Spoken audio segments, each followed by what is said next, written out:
atzera xeago egingo dugu, ze inguru honetarako aukeratu dugun lema da 76ko Euskal Prentxaren urtean erabili zena, gu gara Euskal Prentxa, ez? Urte hartan, Zeruko Argiak, Jakinek, Anaitasuna, Goizargik aldarrikatu zuten Euskal Prentxa euskaraz publikatutako ura zela, ez?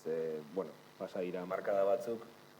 Nola ikusten duzu gai hori? Uste duzu eztabaida hori irabazita dagoela, edo oraindik Euskal Prentxa zer den horretan gaztelaniazko edo frantsesezko, nagusiki frantsesez edo gaztelaniaz publikatzen diren medioak sartzen dira oraindik definizio horretan. Nola ikusten duzu? Nik erabaki praktiko bat hartu dut, ez dakit noiz justu, baina, ja demora puxka bada. Eta zera da, nik erabiltzen dut euskarazko kazetaritza, euskarazko edabideak, euskarazko prentza, eta orduan ies egiten diot debate horri. Ze hori, gogondet literaturan mundun azaldu zen debate hori, ez dakit bortxi 70ko hamarka da, nola izango zen. Eta zineman. Eta arte plastikoetan, ja. Hori, igual ez dauke hartaino barazoik, ez? Hitze ez da honen espreski. Eta hori, debatean zue iruditzen zat, nik sentitzen dut euskal dala euskeraz egiten dana. Baina, ez nahiz inorkin burrukan sartuko, ze bestetik, ez dakit, zel xamarra da, eta hori erderetan, nahiz espainolez, nahiz frantzesez idatzitakoa, ez da euskal, alegi, ez da herriontakoa, herriontako hainbat jende espresatzen da hizkuntza horietan.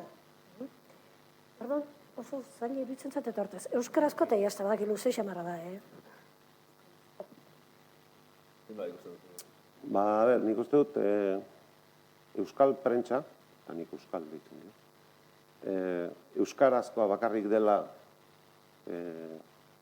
garai batean zegoen batalla edo gerra ideologiko edo politiko edo nik uste dut irabazi genuela. Eta nik uste dut nire bizitzan irabazi dudan gerra bakarra espada bakarranetakoa, gainerako guztiak galdu ditut, ezta? Otanena, konstituzioa, zer esanik ez borroka armatuarena, eta bar. Baina gerra hori irabazi genuen. Eta hori, eta urte, luzez ez, 10 urte, baina oso 10 urte intensoz, hori izan zen gure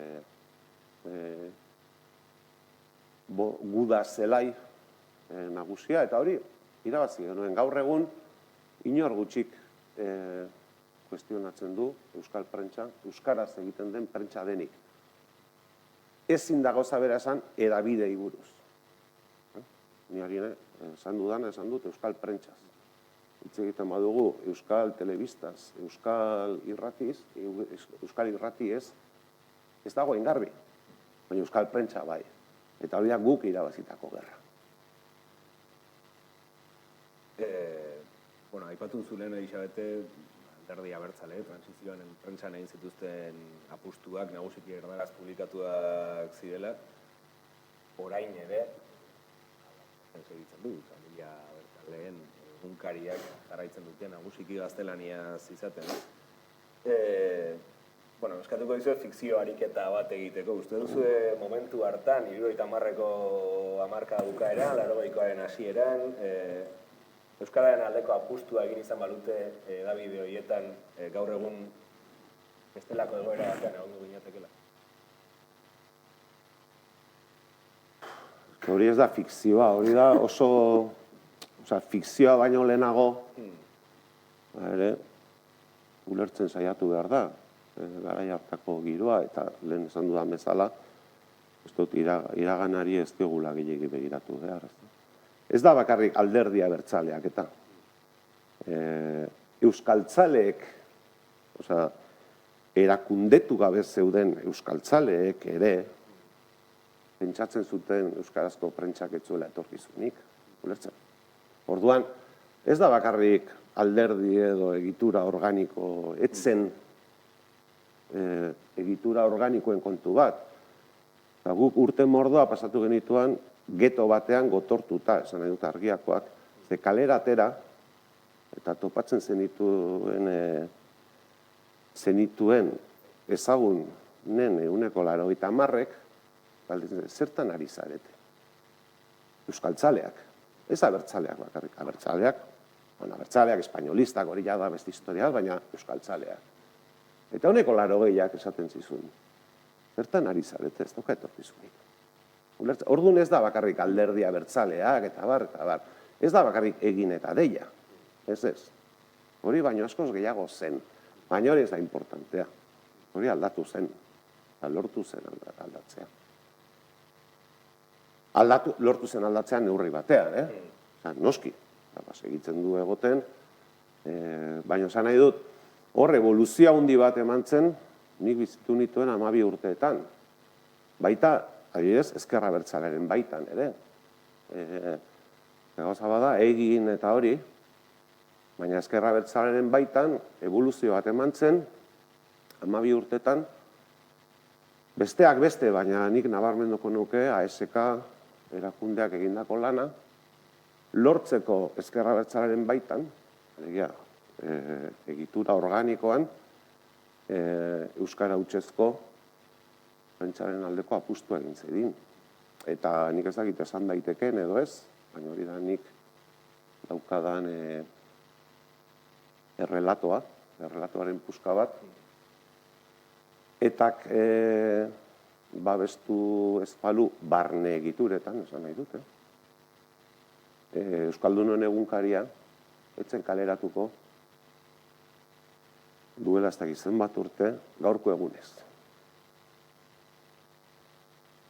Hori, 91, baina ez da kenketa egiteko komplikatua, ez da, baina... Eta ni ez nintzen gogoratzen, aitortu behar dut, gaur goizean esnatu nahi zenean, eta Abadinoko terraza batean hau prestatzen, ez nintzen gogoratzen, gaurko egunez sortu zela Euskaldunon egunkaria, eta hemen dagoen lagun baten WhatsAppak gogorarazi dit, malkoak atera zizkit, pozezkoak edo tristurazkoak. Zango nuke, 90%an pozezkoak, hori gogoraziz gaurko egunez sortu zela. Baina esan, bueltatuta lehengo gaira, ezker abertzalearen baitan ere, euskarazko prentsaren aldeko hori, hori da barne historia. Hori ez dago kontatua, eta segurazki ez da inoiz kontatuko, ez dakit kontatu behar den ere, baina... Hor nik uste darela, nik iragarpenik ez dut, oso txarra nahiz, justu kontrakoa gertatzen da beti zerbaiten aldeko apustu egiten denen kontrakoa. Ordon, eta dela, Josu nahi jarraituz, hor bi gauza zeren, ezta? Bat zan alderdi politikoen eta politizatuta, oso politizatuta zen jendearen aukera, ezta? Zertzan lehentasune, altzan eta jende gehienaren gana iristea, ezta?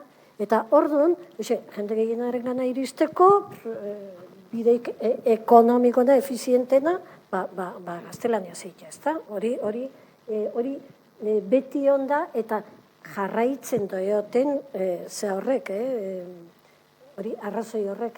Eta gero bestea da danala komplejo izugarrik, ezta? Euskal iztunok, euskaldunok, oso akomplejatuta gaude, nik uste oraindik ere,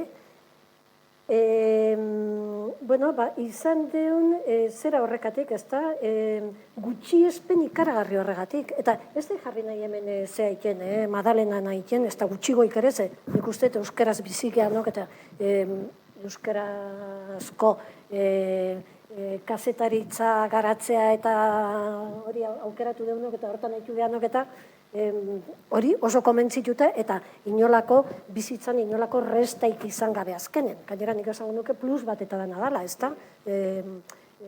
Areta zeak gehiago daukezu, motivazio handigua ikusten dezunen, nolabait misio bat jokatzen dezula. Zure herrikiko misio bat, ez da?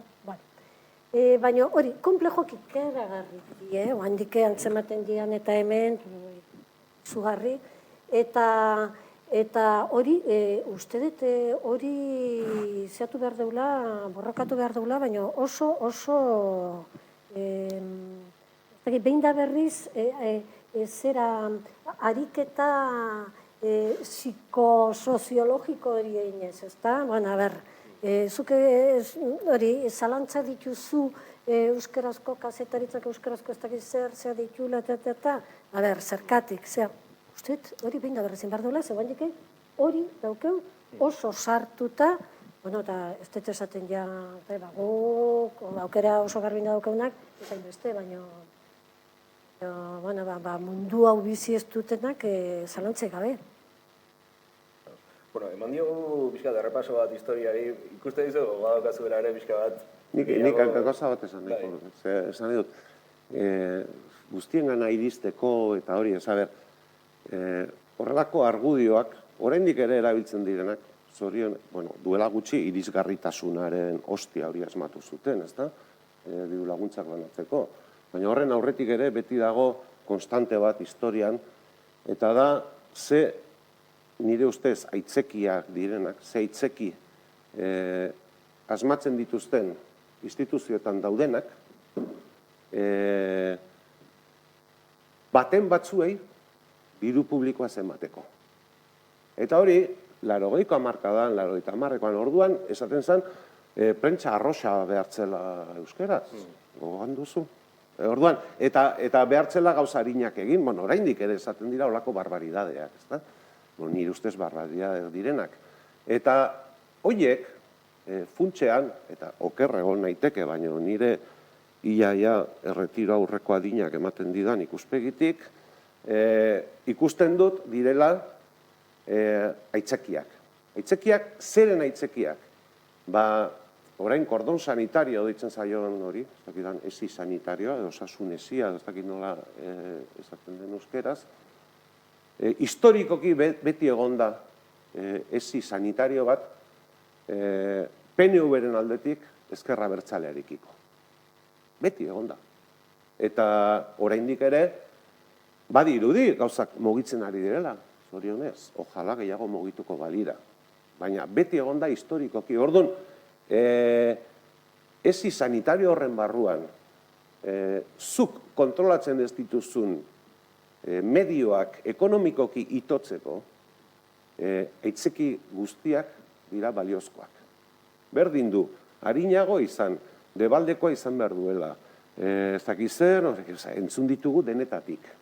Baina funtsean, arrazoia, nire irakurketa, da, esi sanitario horren ondorioz, zure ustez, edo ustez etxai duzun tablero politikoan etxai duzun horren gauzak itotzen saiatzea.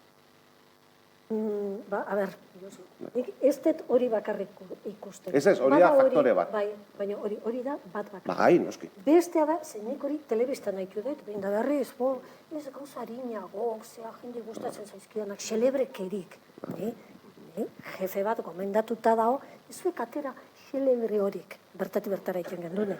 Osa, nola literal, Eta dantza pixka bat egin, eta horrela. Orduan, hori harinago aitzinan bakoitzen jartzen naiz, tximista dariola, ez da?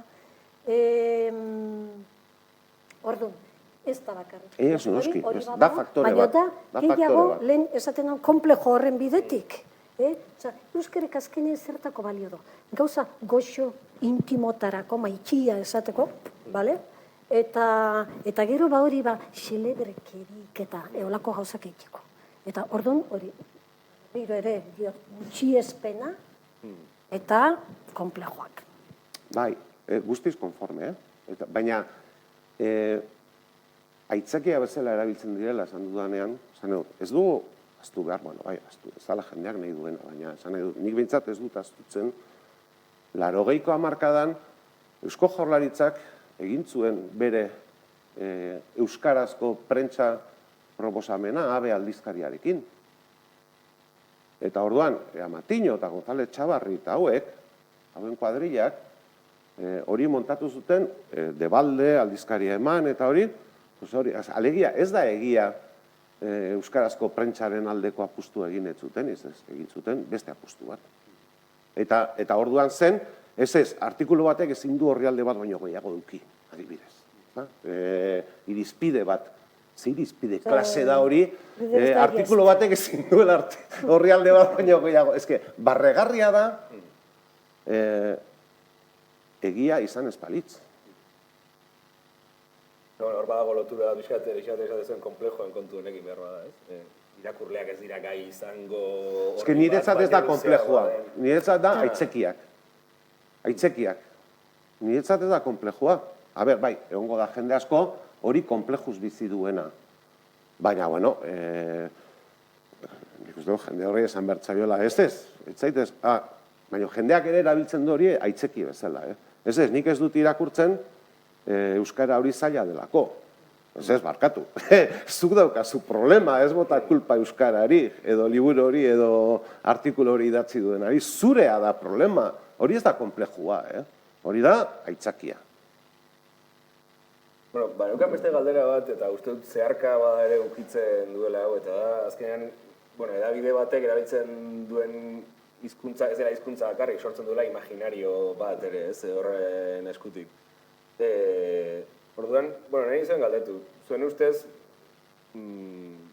euskarazko prentsa irakurtzen duenak, zer irabazten du imaginarioan, edo beste aldera galdetuta, zer galtzen du erdaraz informatzen dena? A ber, niretzat azken emozionatzen naiz.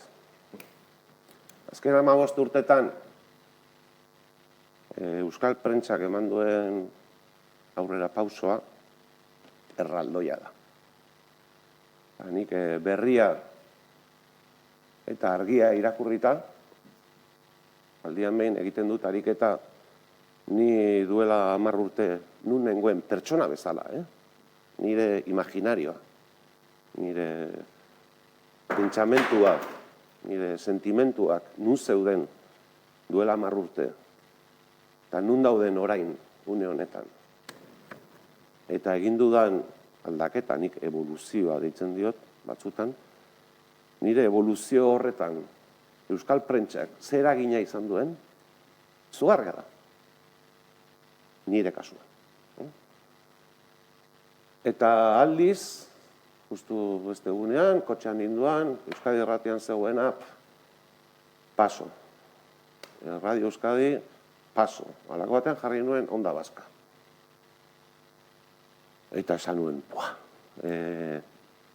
a ber, bai, Radio Euskadi eta Euskadi Irratiak izango dira Eusko Jaurlaritzaren partea, parte ofiziala, nodoa, baina Onda Baska da, eta hartu ezkero, oso aldian behin egiten dudana, Diario de Noticias edo Diario Vasco, ez que nik ja, zuei esker, azkeneko hamarkada honetan, prentsa egiten ibilizaretan hona esker, nik ez dut bueltatu nahi mundu horretara. Ez que askoz pertsonago sentitzen naiz, bizi dudan euskara hutsezko mundu horretan. Zagitu ulertu den. Nik erabat bat egiten dut hortan, eta barrun sartzen dut Euskadi Irrati, ez da gizu tarte tokauko zitzazun. Kontraesan, baina nik ere sartzen dut. Gaur egun, hori, nik kontsumitzen ditut euskarazko mediok, baina izan horik azebetetzen nagoen. Espainolezko publizitatea alde batera utzita. Bai. Olako kontraesana. 11ko iragarki eta, bai. Bueno, ez 11 bakarrik eta 5 bakarrik. Baina hori, eta orduan, behin da berrez, eta hori, ez da impresio personala bakarrik, ingurun, aizpakin eta, izan, hobek di ordea.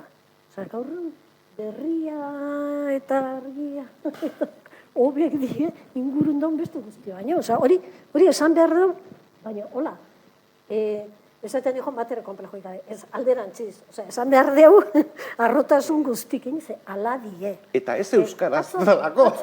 Atzo bertan... Ez que espainolez ez dago. Euskaraz bakarrik dago. hori. Osa, Atzo bertan azkenengo argiak, inoain ez naiz gogoratuko zartzuk. Bai,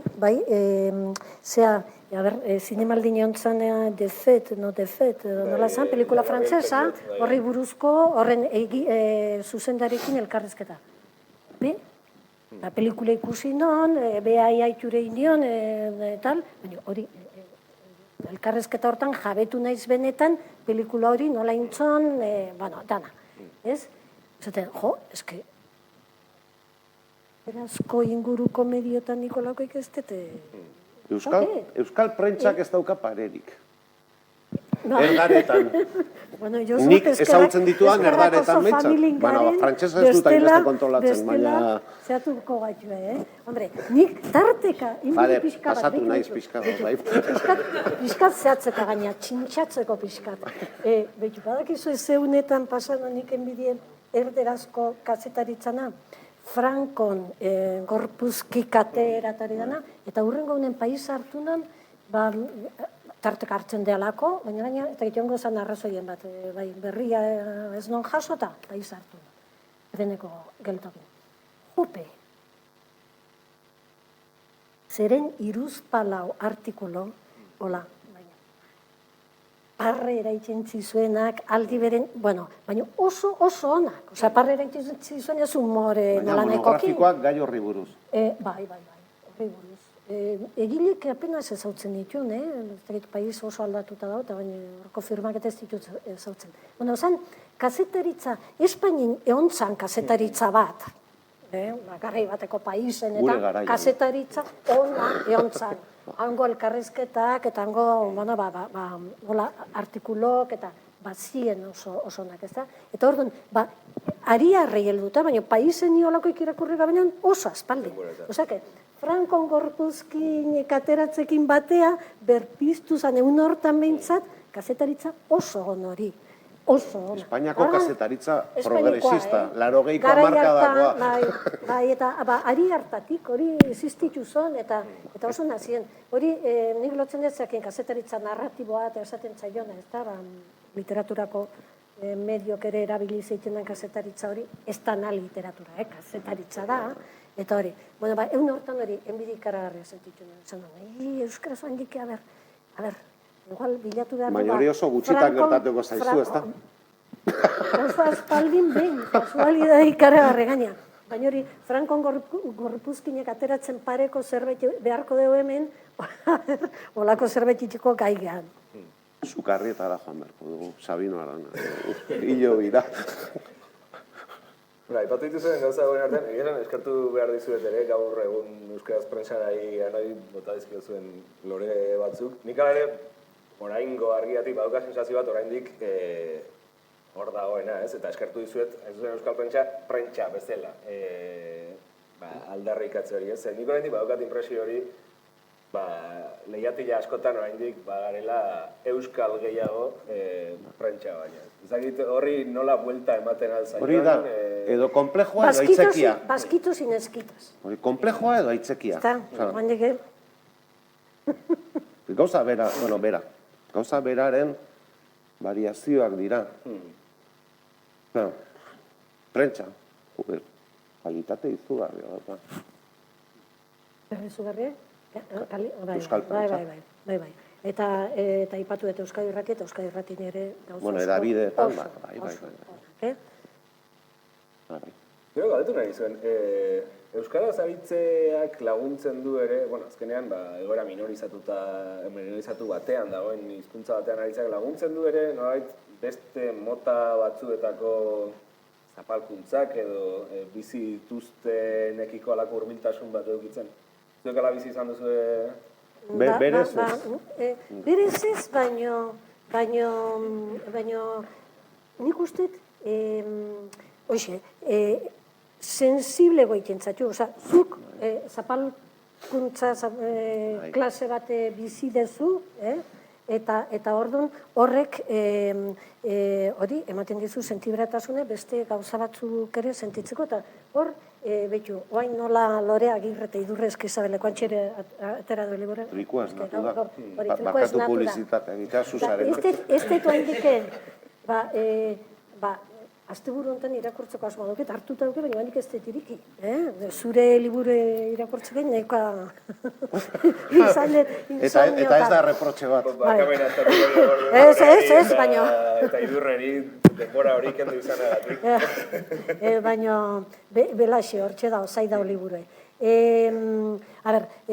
Idurrek eta loreak egiten du, euskaltasune eta euskeren aldeko burruka eta feminismoa lotu, ezta? Nik hau kontatu izan batzutan, eta barkatola ni hortan zaitze baino. Hortxe laroiko hamarkadan, baina argiako debaklen ondoren eta hori, momentu baten erabaki non esan. Ni ez nau hipotekatu behar, nire bizitza ez du hipotekatu behar, ez euskalun izatek eta ez emakume izatek. Osa, nahi non, karga hori kendu, ez da, karga hori. Gero, eske ez da gitizan da, uste etziala denbora asko irongo, erak. Gora berak, ez da, gora berak. Euskaldun izate ez nion utzita, emakume izate ere ez da.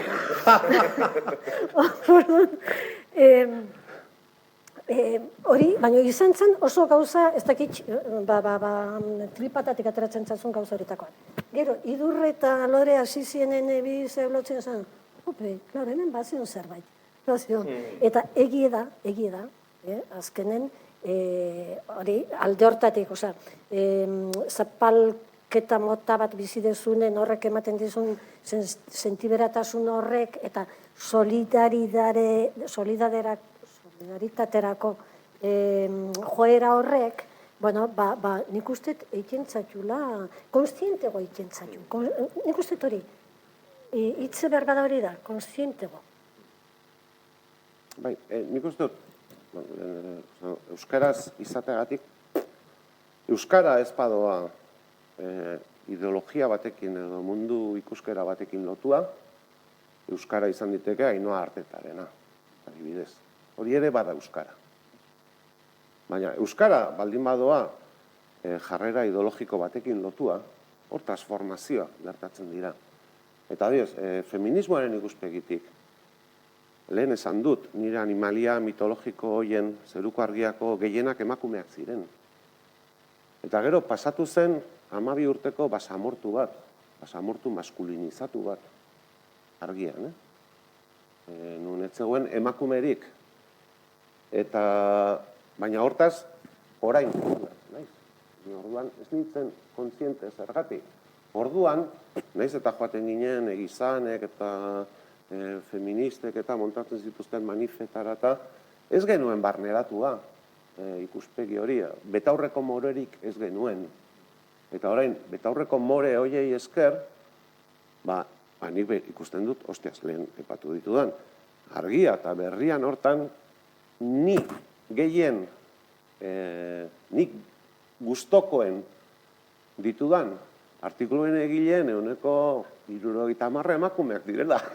Ez da broma, Ze basamortu maskulinizatu hartatik gatoz, edo ni nator, behintzat.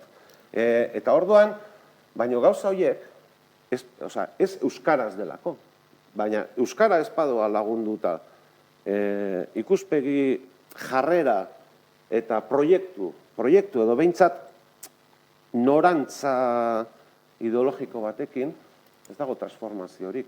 Eta nik uste hor transformazio haundia, eta ez dut uste nire kasu pertsonala bakarrik denik. Zuk aipatu duzu, ez da? Lorea eta idurrerena, orduan azkenean da bai, edo zure liburua, gauza askotan ez gara konforme egongo, baina eman dit zer pentsatua.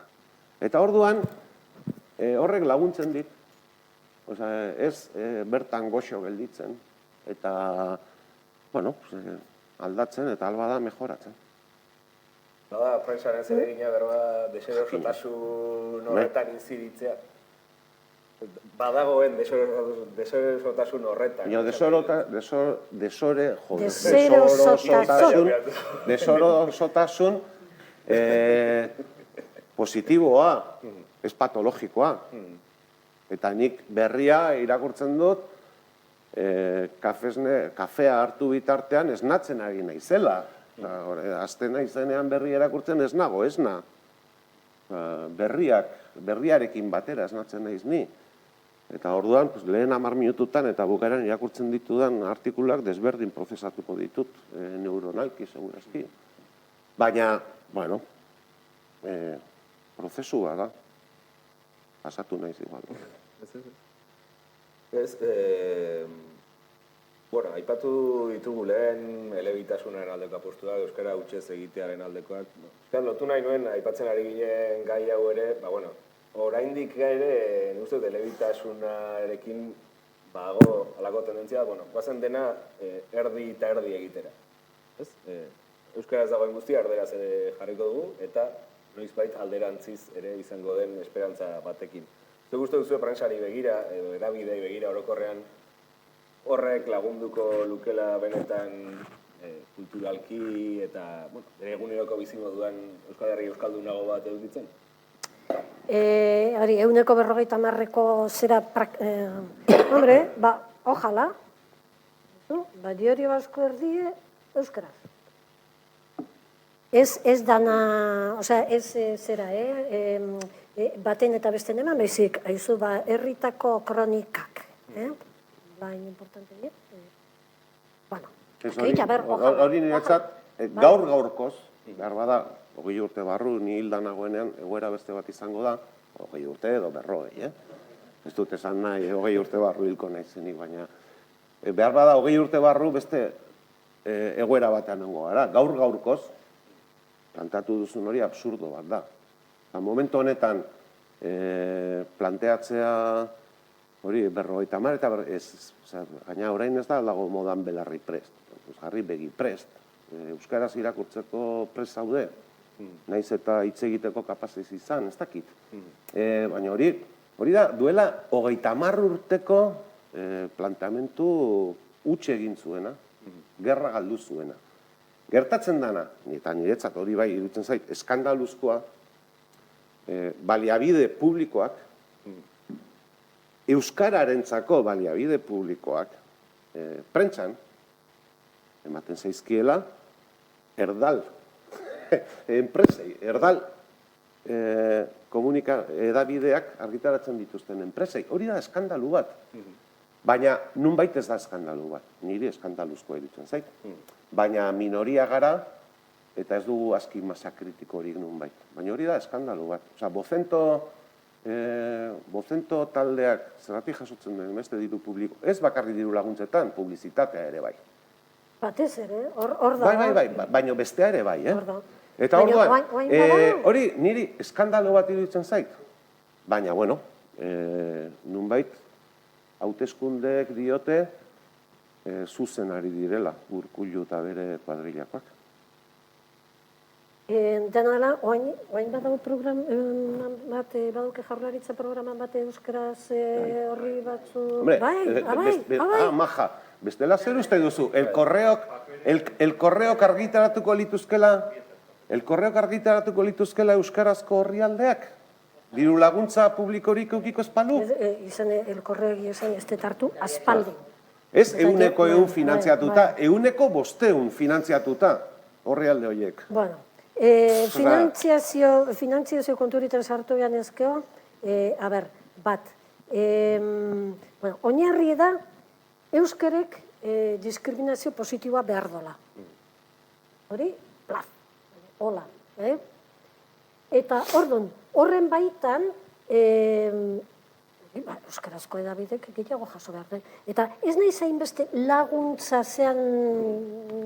laguntza programan aldekoa, laguntza programa horiek, pentsa, nik diputazio neon itzenen, zerukargiatik irten da gero, han jarri zien olako laguntza programa batzuk, pentsatzen duen baliozuela zerbaitetako, eta irrati Donostiko Gipuzkoarako zan, eta Radio San Sebastian, eta horitan hasi zien zerbait egiten euskaraz, eta dirue jaso zuen. Eta, bueno, eta ez dakit zema demore irauntzun dara, baina etxe bukauza. Eta, danala, ni gehiago azaldatzen ez publizitaten kontuki. Ez batien ebegoak kontatu izan, di zerbait joan, bi zifra batea ez ditute burun gordetzen, eta orduan ez dut esango nola dien gauzak, baina hori ikeragarri iruditzen zen. Eta orduan, nahikoa lueke, administrazio publiko nahikoa luke, hori, printzipio horren gainen, euskara diskriminazio positiboa behar do, horren gainen, ze batzuk, pauta batzuk jartzea, haizu, euskarazko medioi emango zaie, bueno, edo publizidade gehiago emango zaie, edo gehiago ordainduko zaie, pieza, por ejemplo, ez dakit, hori, gauzautan oso txarra, nahiz, baina, baina zerbait, gauza evidente, ikaragarri evidentek die.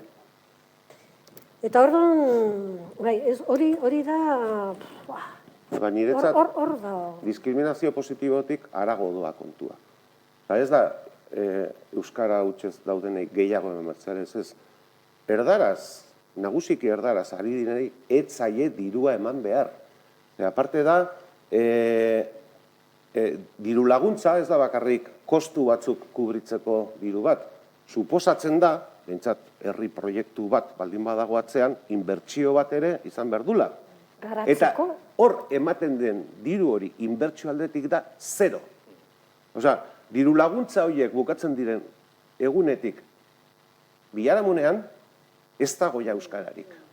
Beraz, inbertsio bezala da zero. Orduan, debekatu ez.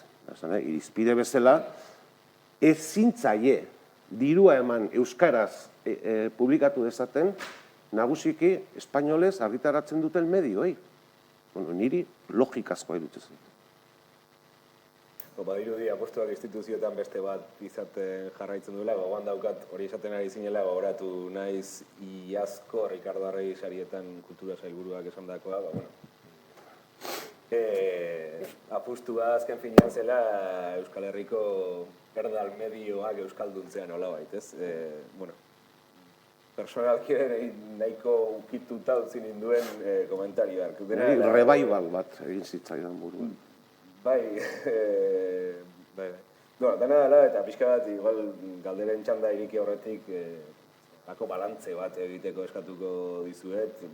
Euskarazko prentsak bide luzea egin du, 70, 80ko hamarkadatik gona. Une honetan, erredakzio bateko kidetzareten, Isabet esan duzu, jarraitzen duzu idazten. Baina, seguru nago, eta zuei entzunda ere gehiago, oso gertutik jarraitzen duzuela euskaraz egiten dena, zer botatzen duzu faltan, zer soberan, ezagit, horretaz aritzea nahiko nuke. A ber, faltan esateztaetan justu, baina, nik esatu bateako, hori, lehen aipatu den kazetaritza narratiboa, arnasa luzeko kazetaritza, uste talde hortatik jo behar dela eta gaine esperimentukein. Esan dut esperimentuk, paiseko kiko inbidi eman zientzia bezala. Impactatu zintuen, Bai, benetan, ez da, bai. Ordon, hori bai, eta gero,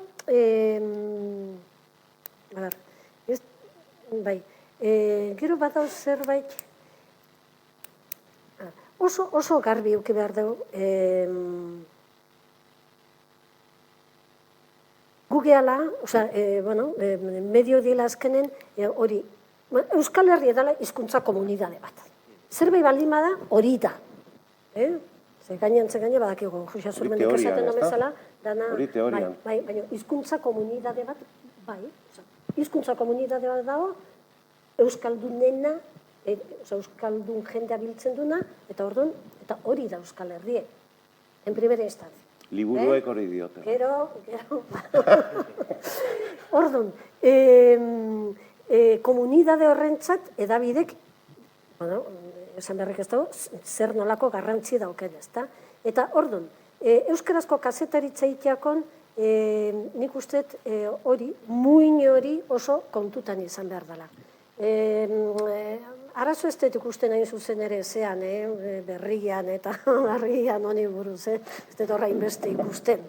Usteet gehiago egin litekela beti ere komunidade hortako ertz guztik gehiago biltzeko, eta hori de bai, eta hortan tensio horrei eutzi behartzaiola beti ere, azkenen, hori, muga ere, muga fizikoak enduzan, baina muga mentalak hor dauzkeu, bidazoan bi aldetara, eta hori danak, ezta? Orduan, danala, ez hainbeste hemen, baina bai, uste dut hori azpimarratu beharra dagoela beste medio guztitarako ere, eta oro har euskarazko kazetaritzarako. Nik, oraindik hilabete gutxi die, Euskadi Irratin albistegitan ematen. Trampei buruz, ertaki zer, trampadan bat, eta segidan. Gatozen etxera. Eta nun azten dien, ez dakit edo Malagako Totalango Julenen historia esan edo zertzen. Trampen eta zean arten, trampen gandik Malagara edo Murtzira baldin bazan ere, pasatzen zen, gatozen etxerakin. Bai, eta goian bego, bat hiltzen danean. Gaia guztiz aldatuta. Oraindik ere irratian, goian bego. Baina, bueno, karo, igande goizetan, oraindik ere, meza ematen den irrati batean, behar bada, normala da, baten bat hiltzen denean, esatea goian bego. Espero dut argian ez irakurtze horrelakorik. Bueno, en fin, nahi duzuen agintzazue. Nahi duzuen agintzazue. Ze galdetu duzu, zer egin eta hori, nik ez daukate zer proposatzeko. Zuek egin, iruditzen zaizuena, eta nik gozatu egingo dut. Nire iruditzen zait, ja, badela momentua galderentzako tarte bat irikitzeko norbait animatzen baldin badaz. Ordu bete geneukan solasaldi baterako, eta ia bete dugu, orduan akigu beti lehenbiziko galdera izaten dela zailena. Norbait ez zerbait galdetu nahiko balu. Jakin mina hondi piztu deun, Aforoari begira, zure dizu. Dan esan dautziko gendun.